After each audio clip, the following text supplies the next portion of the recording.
So I have to express a sort of ambivalence about the tariff situation. I don't think trade policy, protectionism, or economic nationalism were discussed that much during the campaign. It was more about other things.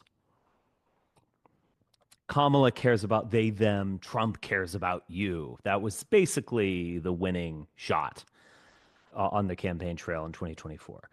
And we've gotten inklings of these tariffs. They've seemed haphazard.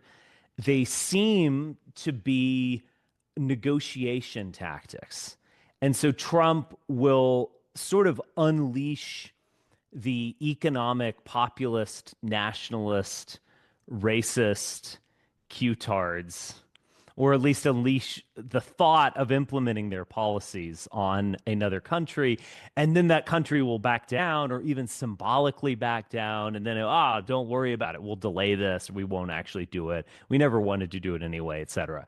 You saw that with Mexico and Canada. We need to stop the fentanyl pouring across the northern border.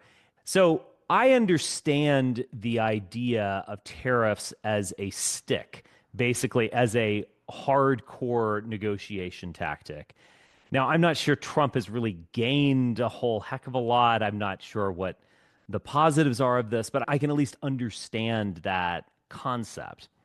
But throughout my career and throughout my life, really, over the past, let's just say, 25 years since I've graduated high school and been following politics and sort of, thinking for myself on political matters, I have always been attracted to an economic populist message. I can even remember being attracted to this message in the 90s with Ross Perot, whose campaign I liked. Now, I was certainly too young to vote at that point, but I did find the 92 campaign really interesting. It's one of these funny memories that you have. You forget 98% of things when you're a kid, but you remember these little flashes, postcards from your childhood. When I was at summer camp, getting a letter from my mom informing me that Ross Perot had inexplicably dropped out of the campaign, I was attracted to the idea. Why would we want to make all this stuff in Mexico? NAFTA's terrible, and so on. Now, that seemed to have had an effect on Trump. I think it's safe to say that Trump has always been a mercantile thinker.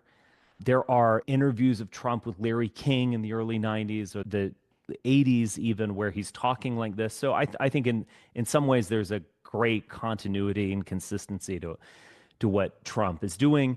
Not so much in 1992, but definitely in 1996. Buchanan really ran on this policy. There were three big ideas on the right that came out of the fall of the Soviet Union. The most famous and maybe the most philosophically fascinating is Francis Fukuyama's end of history concept. Everyone is naturally reaching out towards democracy, liberalism, and free trade globalism. Everyone is becoming this. Even the Soviet Union is becoming this in its own weird way. Remember, Coke, Pepsi, and McDonald's were in the Soviet Union in the 1980s, years before the Soviet Union actually collapsed. We were already converging in this big way. And even more than that, there's no real argument against liberal democracy and global free trade.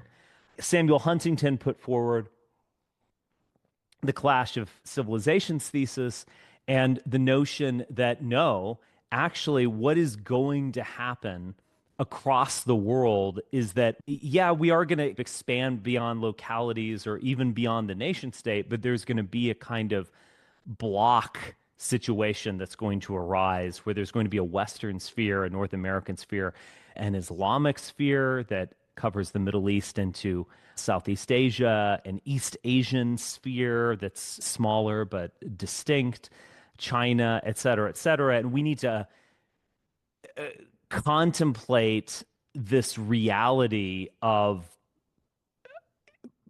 racial religio differences in order to engage in foreign policy. We can't be naive liberals who think that everyone will ultimately think like us in the end. And another idea that came out of that, which was Pat Buchanan's lesser known response to the fall of the Soviet Union, which is come home, America. It's time to come home. He wrote this explicitly. There was a justification for talking about global free trade and democracy and individualism around the world and McDonald's around the world. There was a justification to that when we had to fight the commies.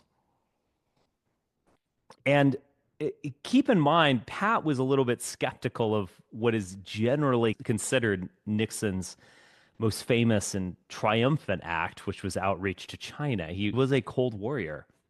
I think he admitted, at least admitted defeat, but I think even admitted that Nixon and Kissinger were right on that one.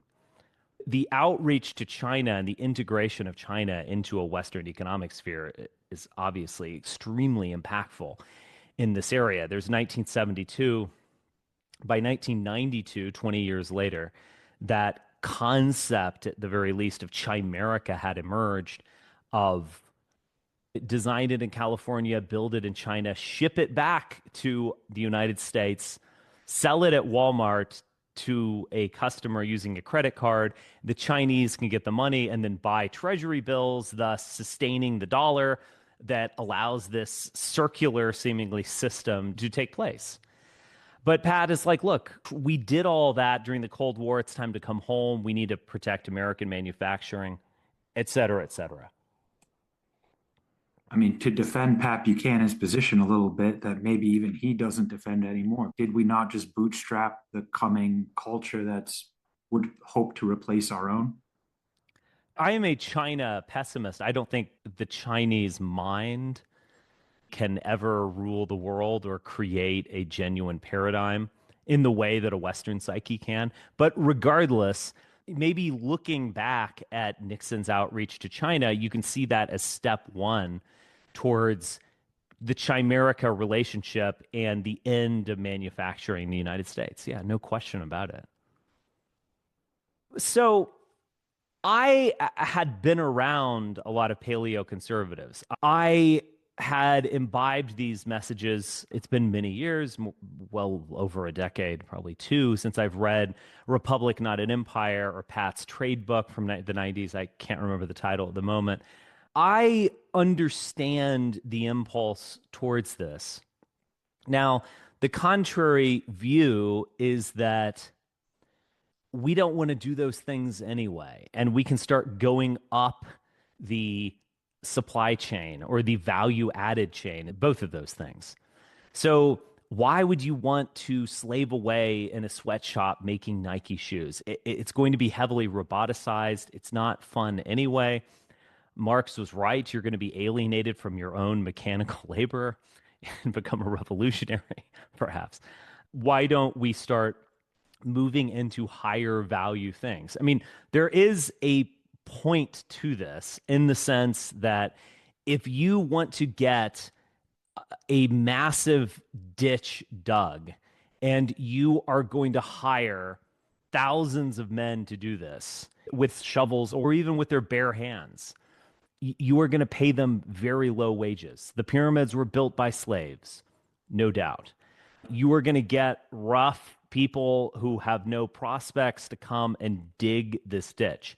Now, if you can start digging this ditch with highly industrialized, capital intensive mechanical equipment where there's one guy running the multi-million dollar ditch digger, he is going to be paid the equivalent of 1,000 men with shovels.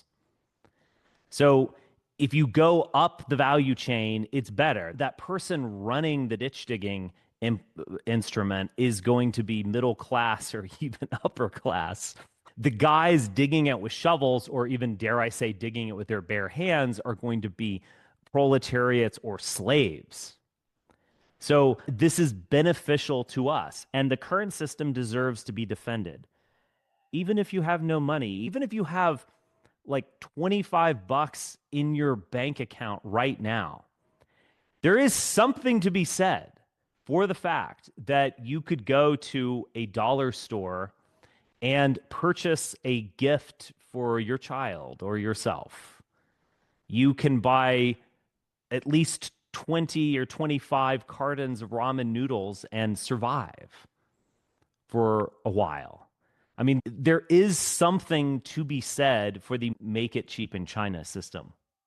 Now, I've also noticed that there is this new, almost grotesque trend of people using what is it, Toombly or something, Toomey, or doing Temu. Excuse me, that's what it is. Yes, I got this app and I did not like it. Or I think Amazon created a sort of Amazon haul where you're buying directly from a Chinese factory. There is a de minimis lack of taxation, basically, on goods coming into the United States in the sense of we don't want to even bother looking into all this stuff and taxing it, just let it go through. And you can buy, like, I don't know what to say, 20 pairs of sweatpants for 7.99 or costume jewelry or some weird product that you don't need that is like an amazing cup holder that also holds your iPad pen or something. All of that kind of shit is widely available on Temu, on, I believe, TikTok Marketplace is doing all that kind of funky made in China gadgets. And it is incredibly cheap. And I saw someone was showing me this, how you keep adding items and you keep getting more and more absurd discounts. So like if you're spending $35, you're still getting a haul, but then if you bump that up to $50, they'll take 25% off, and so it's the same. It's crazy. But I don't even know what to say. There is something to be said for that. We don't need any of this stuff, and it's bad, and you're going to develop a rash from those sweatpants that you bought, but it's something. You can have a higher lifestyle than you otherwise would. But I sort of like the idea of expensive quality products.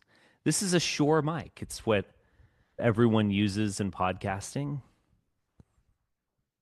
It's nicer. I forgot how much I paid for it. I think it was like $400 or something.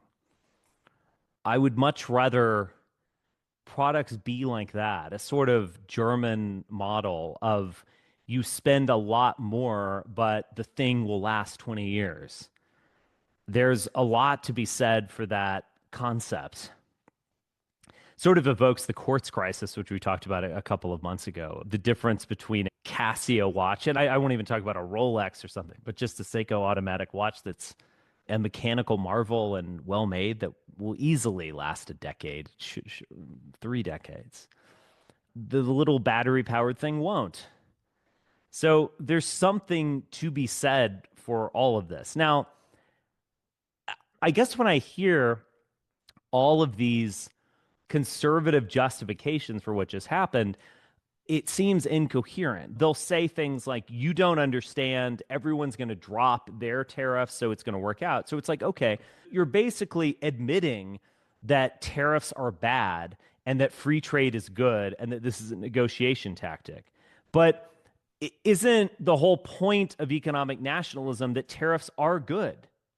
In that devilish year of 1913, the income tax, the Federal Reserve Bank, and to a large extent, an end of the tariff regime came into place. So we're going to tax people, rich people, effectively. That's what it was geared towards, at least at the beginning. We're going to tax them heavily, get the government's revenue from the income received by the population, and we are going to move towards a more free market operation. There is going to be a central bank that was at that time a gold reserve central bank. We fully went off the gold reserve in the 1970s when Nixon closed the gold window to outside treasury bondholders and so on. But we are now in a pure fiat system. We do have a gold reserve in Fort Knox, of course, but we developed this sort of modern system. And I don't know. I think this was implemented in a manner that was just so dumb that it's very hard to take it seriously. And I think probably by now you have seen this. Someone on Twitter seemed to have figured out how they developed all of these tariff rates that were in a chart held up by Donald Trump, where they were, I mean, it's an equation that just literally makes no sense. They were claiming that there's this tariff against us that is, a 33% effective tariff or something like this. And what they were doing is taking the trade deficit divided by the number of goods or something. That's a number, I guess. That's a ratio, but it's a nonsensical way of claiming that's the tariff. My mind sort of boggles even talking about it. But they implemented this in this bizarre fashion. There's also an assumption that this was done via Chat GPT. I don't know what to say. There's plenty of other people out there who can criticize the implementation of this, the laziness, the stupidity of people doing this policy.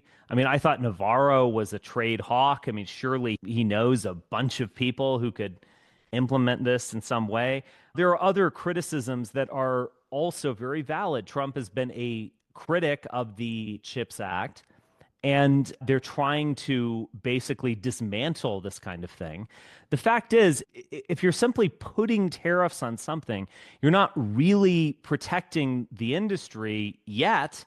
If there is no real industry, there has to be a sort of build out and then a kind of protection. And as we talked about last week, coffee beans can only be grown in tropical environments. Why are you taxing coffee? First off, everyone drinks it. We're all addicted to it. It's going to hit people. They're going to notice it immediately. But secondly, we can't grow coffee in Ohio. Maybe Louisiana, is that tropical enough? I don't even think so. So we can't even grow the coffee beans that are apparently being protected. So it's just a tax. And that tax is much more easily paid by someone making 100 grand a year, 1 million a year. They don't notice that a bag of coffee beans cost $15. Now it costs 25 or they don't notice that. It's meaningless to them. It's actually meaningful to the person shopping at the dollar store. So there are so many criticisms that can be leveled against this thing. But I don't know. I mean, I feel like it's worthwhile giving the devil his due. Now, first off, as I've said before in this podcast, there is a sort of Trump out there that resembles a Democrat from the 1990s.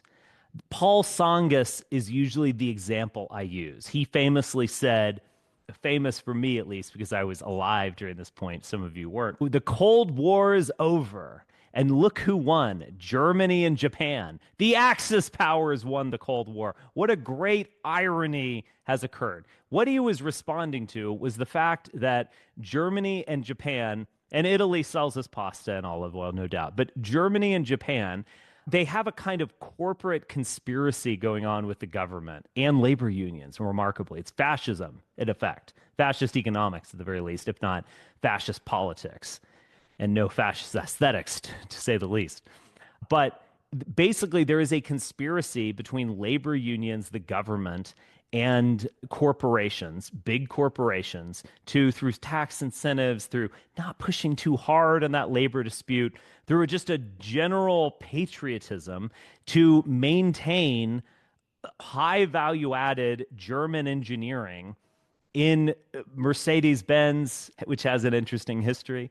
Volkswagen created in the Third Reich. Actually, there was a drawing on a napkin of a Volkswagen Beetle by Hitler that's extant. You can find that in Friedrich Spott's book.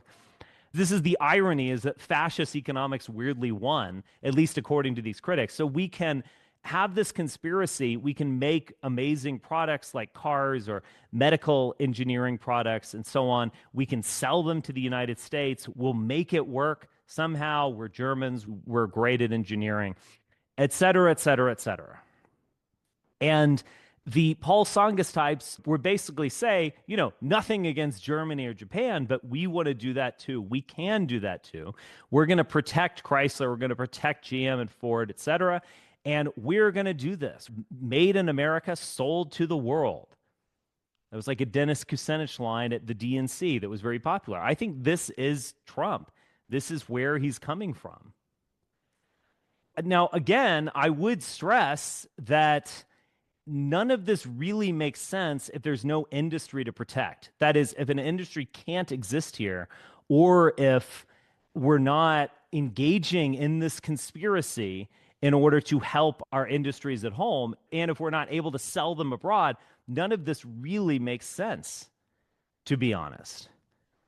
But it's an interesting plan. Now, you could say to me, Richard, you didn't talk a lot about economics in 2016 during the alt-right era, but why would you possibly be against this?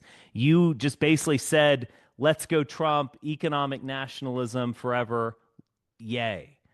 How could you be against it? That's a fair point.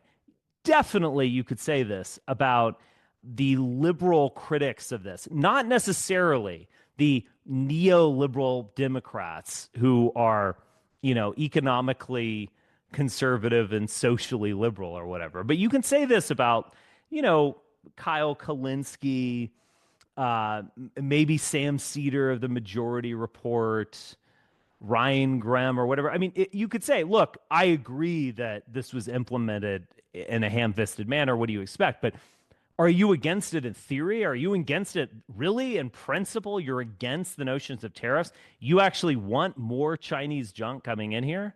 Isn't this the stuff that you talked about endlessly for the last 20 or 25 years? I mean, I remember quite well the anti-war left during the Bush era, and I've spoken wistfully and fondly of them. And they would make these arguments. George W. Bush, he's the worst of all possible worlds. He is a military adventurist and imperialist and an economic globalist. So we're destroying American industry, putting a Walmart in a small Texas town that destroys their local folkways, and we're sending their unemployed sons to Iraq to get their legs blown off while spreading democracy. Seems like a good argument, and I think they genuinely meant it. So it is a bit odd to see liberals attack this now. Now, again, I don't quite know what to say because the implementation of this has been ham-fisted, to say the least. I don't really trust Trump and the people around them. I don't know what he's doing exactly or what the end game is.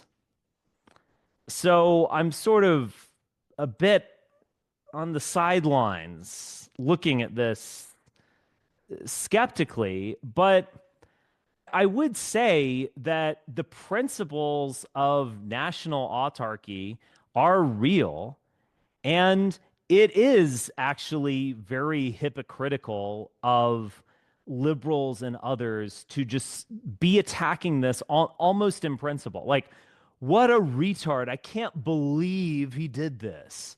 Trump is just such an idiot. He doesn't even know how tariffs work. I mean, okay, I get it. But are you going to address the fundamental issue, which is that weren't you talking about the hollowing out of America's industrial base just 4 years ago, just 8 years ago, just 20 years ago, just 30 years ago? This is what you liberals have been talking about. Pat Buchanan was on your side in many ways and even used a lot of the same rhetoric. One thing you will see in tariff talk and protectionism and economic nationalism is a kind of wispy nostalgia for the white middle class, in effect. So I don't know. I am interested to hear discussions of this. I'm willing to be persuaded, but I think before we even talk about it, I think we should know the sort of longue durée, the history of how all of this got started.